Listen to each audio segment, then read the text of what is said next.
எங்க செல்வி போயிட்டீங்க? உங்களை காணோன்னு கொஞ்ச நேரத்துல நான் துடிச்சு போயிட்டேன். நான் உங்களை தேடிதான் கோர்ட்டுக்கு போனேன். நீங்க அதுக்குள்ள கிளம்பி வந்துட்டீங்க. செல்வி, என்னங்க என்னங்க அடிபட்டு இருக்கு? எப்படிங்க பட்டுச்சு? அதெல்லாம் ஒண்ணு இல்ல வேலு, சின்ன காயம்தான். நான் இல்லாதப்போ என்னென்னமோ நடந்திருக்கு. எதையுமே என்கிட்ட சொல்லாம மறைச்சிட்டீங்களே. வேலு, என்ன மன்னிச்சிருங்க. நீங்க தனியா ஜெயில இருக்கிற கஷ்டமே உங்களுக்கு போதும் தான் நீங்க நடந்த எதையுமே சொல்லாம மறைச்ச. அதுக்காக எல்லா பாரத்தையும் நீங்களே சுமக்கணும்னு இல்ல செல்வி. பாவம், எந்த குடும்பம் பிரியாம ஒற்றுமையா இருக்கணும்னு நீங்க அவ்வளவு கஷ்டப்பட்டீங்களோ அவங்களே கடைசியில உங்களுக்கு துரோகம் செஞ்சுட்டாங்க பாத்தீங்களா?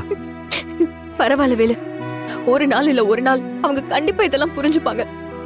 என்னதான் இருந்தாலும் அவங்க நம்ம குடும்பம். இதுல எனக்கு அவங்க மேல எந்த வருத்தமும் இல்ல. எப்படிங்க உங்களால மட்டும் இப்படி இருக்க முடியுது? வீட்டை விட்டு வெளியே அனுப்புனவங்க அவங்க. நம்ம குடும்பம் சொல்ற பெரிய மனசு உங்களை தவிர வேற யாருக்கு வராது. ஐயோ வேலு, நடந்ததெல்லாம் விடுங்க. அதெல்லாம் ஒரு கெட்ட கனவா நினைச்சு மறந்துடலாம். நீங்க வெளியில வந்துட்டீங்களா, எனக்கு இதுவே போதும். இனி யாரு இருந்தா என்ன இல்லனா என்ன, நீங்க தான் மறுபடியும் கிடைச்சிட்டீங்களே. எனக்கு இதை விட ஒரு பெரிய சந்தோஷம் என்ன இருக்க போகுது சொல்லுங்க. நீங்க எனக்கு கிடைச்ச பொக்கிஷங்க. நான் ஜெயில இருந்தாலும் என் நினப்பு முழுக்க உங்களை சுத்தி தான் இருந்துச்சு. உங்களை விட்டு நான் பிரியறதுனா அது நான் சாகுறப்பதான். ஐயோ வேலு, என்ன இந்த மாதிரி எல்லாம் பேசுறீங்க?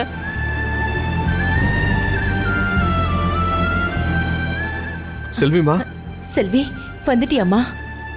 என் வேண்டுதல் வீண் போகல. என்னங்க, மாப்பிளையும் பொண்ணையும் வீட்டுக்கு கூப்பிடுங்க. நான் போய் ஆர்த்தி எடுத்துட்டு வரேன். போதும், நீங்க காட்டுற அக்கறையெல்லாம் நான் அன்னைக்கு சொன்னதுதான் இன்னைக்கும். இனி நாங்க உங்க கூட திரும்ப வருவோம்னு நினைக்காதீங்க. நாங்க தனியாவே இருந்துக்கிறோம். செல்வி, உங்க தியாகத்தை புரிஞ்சுக்காம உங்களுக்கு துரோகி பட்டம் கொடுத்த என் குடும்பமும் வேணாம், இவங்களும் நம்மளுக்கு வேணாம்.